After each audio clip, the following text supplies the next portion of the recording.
Hello guys, icon star Allu అర్జున్పై cine ప్రియులతో పాటు మెగా అభిమానులు అలాగే పవన్ కళ్యాణ్ అభిమానులు కూడా రోజు రోజుకి వ్యతిరేకత ఎక్కువ అవుతుంది. సినిమాల్లోని ప్రవేశించడానికి, హీరోగా నిలదొక్కోవడానికి, స్టార్ హీరోగా మారడానికి చిరంజీవి అనే పేరును అల్లు అర్జున్ పునాదిగా వేసుకున్నారని, అయితే ఈరోజు ఆ పునాదులు లేనట్లుగా తనంతట తానే స్టార్ హీరో అయ్యాను అన్నట్లుగా బన్నీ మాటలు ఉంటున్నాయని తీవ్ర విమర్శలు అయితే వస్తున్నాయి. మారుతినగర్ సుబ్రహ్మణ్యం ఫ్రీ రిలీజ్ ఈవెంట్లో పాల్గొన్న అల్లు అర్జున్ తాను అనుకునే వారి కోసం ఎంత దూరమైన వస్తాను అని చెప్పిన సంగతి మన అందరికీ తెలిసిందే. ఇక ఈ సినిమా ఈవెంట్లో అల్లు అర్జున్ కొన్ని కీలక వ్యాఖ్యలు చేశారు. అయిపోయిన విషయాన్ని అంతటితో వదిలేయాలని, కానీ బన్నీ మాట్లాడిన మాటలు మళ్ళీ ఆరిపోయిన వివాదాన్ని తిరిగి రాజేశాలు ఉన్నాయని, జరిగిన విషయానికి వివరణ ఇస్తున్నట్లుగా ఆ మాటలు ఉన్నాయని విశ్లేషకులు అభిప్రాయపడుతున్నారు.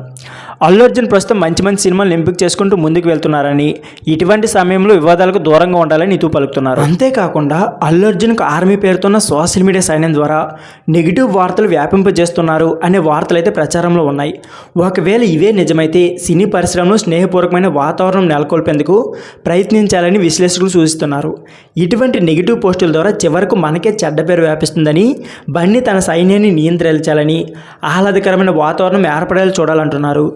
గడిచిపోయిన విషయాలను గుర్తు చేయకూడదని, గతం కథ అంటారని, వాటిని తోకోకుండా సినిమాపై పూర్తి దృష్టి కేంద్రీకరించాలని, చిరు కుటుంబానికి మరియు అల్లు అర్జున్కి వివాదాలు ఉన్నాయని వార్తలు వస్తున్నా ఇంతవరకు చిరంజీవి లాంటి వ్యక్తి ప్రత్యక్షంగా కానీ పరోక్షంగా కానీ ఎక్కడ ఒక్క మాట కూడా మాట్లాడలేదని, అల్లు అర్జున్ మాత్రం పరోక్షంగా మాట్లాడుతున్నారని, ఇటువంటి వాటిని కట్టిపెట్టాలని సూచిస్తున్నారు.